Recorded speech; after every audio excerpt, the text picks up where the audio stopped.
Hello दोस्तों, आप सभी दोस्तों को मैं फिर से स्वागत करता हूं अपने इस ऑनलाइन लेक्चर में। और ये लेक्चर नंबर हमारा 5 है। लेक्चर नंबर 5 में हम जानेंगे कि किस तरीके से हमें जो क्रेडिट डेबिट नोट अनरजिस्टर और नील रेटेड इनवॉइस इनसे रिलेटेड अगर कोई ट्रांजैक्शन है तो उस टैली ERP9 में किस तरीके से हम पास करेंगे। अब आप लोगों को मैंने एक एंट्री पास करवाई थी B2BUR ट्रांसपोर्टर से, RCM से रिलेटेड एंट्री करवाई थी। अब ये B2BUR जो है ये भी आप लोग अच्छी तरीके से समझ लीजिए। हालांकि मैंने ये अपने पहले वीडियो में आप लोगों को बता रखा है, लेकिन फिर भी आप लोगों को रिमाइंड के लिए बता देता हूँ। B2BUR मतलब बिजनेस टू बिजनेस अनरजिस्टर से रिलेटेड ये हमारे ट्रांजैक्शन होते हैं, लेकिन इसके अंदर सिर्फ वही बिल रिफ्लेक्ट करेंगे जिसके ऊपर RCM आपने एप्लीकेबल किया होगा। जैसे मान लीजिए कुछ गुड्स हैं या कुछ सर्विस हैं जिसके ऊपर RCM एप्लीकेबल है। अगर आप वो goods related to RCM purchase करते हैं, रजिस्टर पार्टी से करें या अनरजिस्टर पार्टी से करें, तो वो यहाँ पे शो कर जाएगा आपका। ठीक है, जब उन्हीं पार्टी का डेबिट नोट या क्रेडिट नोट हम डिडक्ट करते हैं तो उस केस में वो एंट्री हमारी यहाँ पे आती है। सपोज एग्जाम्पल के लिए मैं आप लोगों को कहता हूं कि मान लीजिए आपने किसी अनरजिस्टर्ड पार्टी से कंप्यूटर खरीदा। अब कंप्यूटर पे RCM तो एप्लीकेबल है नहीं, तो उस केस में अगर आप एंट्री पास करते हैं परचेज की, तो वो एंट्री आपके नील रेटेड इनवॉइस में रिफ्लेक्ट करेगा। क्लियर? या फिर ऐसा कोई गुड्स आप परचेज करते हैं जो नील रेटेड है, वो एंट्री भी आपकी नील रेटेड इनवॉइस में ही अफेक्ट करेगी। और जब आप किसी ऐसे पार्टी जिससे आपने RCM रिलेटेड गुड्स या सर्विस परचेज किया है और उसके अगेंस्ट आपने कोई डेबिट नोट इशू किया, तो वो एंट्री आपका क्रेडिट डेबिट नोट में इशू करेगा। तो आई होप कि आप लोगों को ये चीज समझ में आ गया हो। ये चीज आपको हमेशा ध्यान रखना है कि B2BUR का मतलब ये नहीं होता कि आपने किसी अनरजिस्टर से कोई माल खरीदा तो वो आपका यहाँ पे रिफ्लेक्ट कर जाएगा। इसके अंदर सिर्फ वही एंट्री रिफ्लेक्ट करेंगी जो RCM से रिलेटेड होंगे, अदरवाइज वो एंट्री आपका नील रेटेड इनवॉइस में मेंशन करेगा। तो चलिए ये मैं नील रेटेड सबसे पहले आपको करवा देता हूँ ताकि आप लोगों को समझ में आ जाए। तो अकाउंटिंग वाउचर में चलते हैं, परचेस में चलते हैं और मैं यहाँ पे एक एंट्री पास कर देता हूँ, एक इनवॉइस मेंशन कर देते हैं। ठीक है, और यहाँ पे हम अनरजिस्टर में पार्टी सेलेक्ट कर लेता हूँ। इसका लेजर मैं आपको चेक करवा देता हूँ। ऐसे एक एग्जांपल के मैंने नाम मेंशन किया हुआ संडे क्रेडिटर होगा, और यहाँ पे लोकल स्टेट सेलेक्ट करते हुए मैंने इसको अनरजिस्टर में बता दिया। इसके बाद यहाँ पे सारी डिटेल आपको फिल करनी है। फिर यहाँ मैं परचेज सेलेक्ट कर लेता हूँ और यहाँ पे मैं बताता हूँ परचेज अनरजिस्टर्ड डीलर टैक्सेबल, ये मैंने इसके अंदर बताया। ठीक है, अब यहाँ पे जैसे कि मान लीजिए मैंने आइटम 1 परचेज किया, हालांकि आइटम का लेजर मैं आपको दिखाऊंगा अगर, तो यहाँ पे आप देखेंगे कि इसके ऊपर मैंने टैक्सेबल वैल्यू बताया हुआ है और रिवर्स चार्ज नॉट एप्लीकेबल रहते हुए 18% इसके अंदर मैंने मेंशन कर दिया है। अब अगर मैं इस जैसे कि 10 आइटम मैंने इसे परचेज किया 10,000 रुपए के हिसाब से, क्लियर ये चीज। अब हालांकि मुझे इसके ऊपर क्या लगाना चाहिए, इनपुट CGST HGST, क्योंकि लोकल परचेस हो रहा है, लेकिन टैली कैलकुलेट नहीं करेगा। क्यों नहीं करेगा? क्योंकि मैंने इसको बता दिया कि ये जो पार्टी है मेरा अनरजिस्टर्ड है और purchase from unregistered dealer taxable मैंने टैक्स क्लासिफिकेशन के अंदर मेंशन कर दिया, तो टैली इसको ऑटोमेटिक डिडक्ट नहीं करेगा। अगर हम टैक्स एनालिसिस देखते हैं Alt A Alt F1, तो यहाँ पे भी कोई रिवर्स चार्ज लिखा हुआ नहीं आएगा और ना ही इसके ऊपर कोई टैक्स मेंशन करेगा।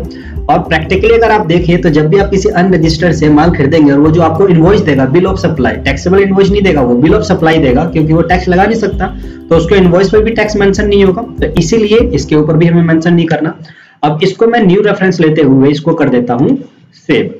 अब देखिए, हालांकि ये मेरा आइटम टैक्सेबल है, लेकिन फिर भी मैंने अनरजिस्टर्ड से माल खरीदा और मैंने बता दिया कि ये अनरजिस्टर्ड पार्टी टैक्सेबल वैल्यू है। ठीक है, तो अब डिस्प्ले स्टैट्यूटरी रिपोर्ट GST और GSTR 2 अगर मैं देखूंगा तो वो एंट्री आपकी नील रेटेड के अंदर मेंशन कर जाएगी, ना कि B2BUR के अंदर। क्यों? क्योंकि B2BUR के अंदर सिर्फ वो ट्रांजैक्शन जाती हैं जो RCM से रिलेटेड होती हैं। तो आई होप कि आप लोगों को ये समझ में आ गया हो कि B2BUR के अंदर कौन सी एंट्री जाती हैं।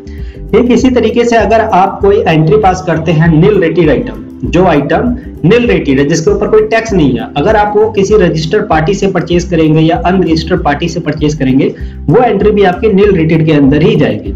अब हम B2BUR की एंट्री एक पास करके दिखाते हैं जिसके ऊपर मैं RCM एप्लीकेबल करके दिखाऊंगा कि वो आइटम RCM के अंदर है। तो यहाँ पे इनवॉइस नंबर मेंशन कर देते हैं और पार्टी सिलेक्ट कर लेते हैं। तो पार्टी जैसे कि मैं अनरजिस्टर्ड पार्टी लेके चलता हूँ, क्लियर है चीज। यहाँ पे purchase from unregistered dealer taxable he select करूंगा मैं। ठीक है। और यहाँ पे मैंने एक RCM के नाम से आइटम बनाया हुआ है। मैं इसका एक बार आपको लेजर दिखा देता हूँ। तो यहाँ पे देखिए मैंने क्या दिखाया है, सेट अल्टर GST डिटेल के अंदर आपको डिस्क्रिप्शन, HSN कोड, ये सारी चीजें मेंशन कर दे रही है। और यहाँ पे आप देखेंगे कि मैंने इस रिवॉर्ड चार्ज एप्लीकेबल इस ऑप्शन को यस करते हुए इसके अंदर रेट डिफाइन कर दिया 5%।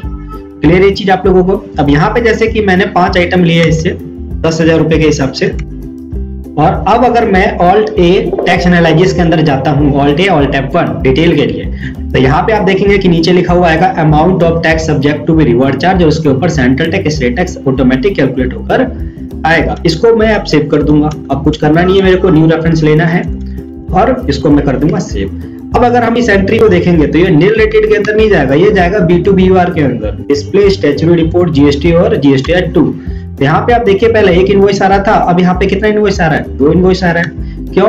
क्योंकि ये RCM से रिलेटेड है। तो मैंने आपको बताया कि इसके अंदर सिर्फ वो एंट्री ही जाएंगी जो आपके RCM से रिलेटेड होंगी। कहीं ऐसा ना हो कि आप सोचेंगे किसी अनरजिस्टर्ड पार्टी से मैं कुछ भी खरीद लूंगा तो वो मेरा B2BUR के अंदर चला जाएगा। आई होप कि आप लोगों को ये चीज समझ में आ गई हो। अब हम बात करेंगे क्रेडिट डेबिट नोट अनरजिस्टर्ड। तो देखिए जब भी आप डेबिट नोट इशू करेंगे RCM से रिलेटेड वाले पार्टी को, ठीक है ना, जिस पार्टी से आपने ऐसा आइटम खरीदा जिसके ऊपर RCM एप्लीकेबल था, तो उसी के ऊपर वो हम डेबिट नोट इशू करेंगे। तो यहाँ पे मैं चलता हूँ डेबिट नोट के अंदर, और यहाँ ओरिजिनल इनवॉइस नंबर हम डाल देंगे।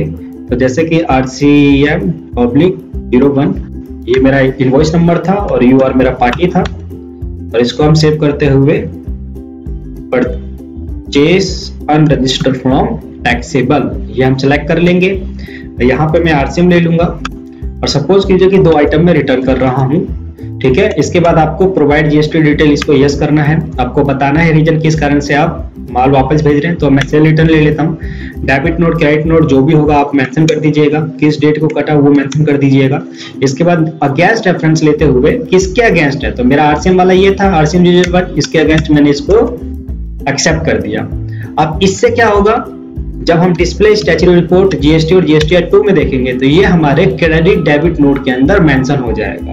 क्लियर? अब आपके मन में एक क्वेश्चन जरूर आ रहा होगा कि सर अगर हम इस पार्टी का debit note credit note issue करते हैं तो ये कहां शो करेगा? तो दोस्तों जब आप इसका डेबिट नोट काटेंगे तो वो इसी के अंदर माइनस होकर एडजस्ट करके दिखा देगा, ठीक है, यानी आपकी एंट्री बिल्कुल ठीक है। तो इस तरीके से हम अपने B2BUR की रिलेटेड एंट्री जो भी होंगी, या क्रेडिट डेबिट नोट अनरजिस्टर्ड किस केस में यहाँ पर रिफ्लेक्ट करता है, या नील रेटेड इनवॉइस कौन कौन से हो सकते हैं, ये चीजें मैंने आपको क्लियर कर दिया। तो हमारा नील रेटेड तक ये क्लास कंप्लीट हो गया। आई होप कि आप लोगों को अच्छी तरीके से समझ में आ गया हो। तो इससे पहले वाले सारे लेक्चर आप लोगों को अच्छे तरीके से देखना है, तभी आप लोगों को आगे आने वाले लेक्चरों को आप अच्छे तरीके से समझ पाएंगे। थैंक यू सो मच दोस्तों, मिलते हैं अपने नेक्स्ट वीडियो में। और अगर आप लोगों ने अभी तक हमारे इस पैकेज को परचेज नहीं किया है तो प्लीज परचेज कर ले, क्योंकि इस क्लास के अंदर आप लोगों को GSTR 1 से रिलेटेड, GSTR 2 से रिलेटेड, GSTR 3B से रिलेटेड सारे ट्रांजैक्शन बताई जाएंगी।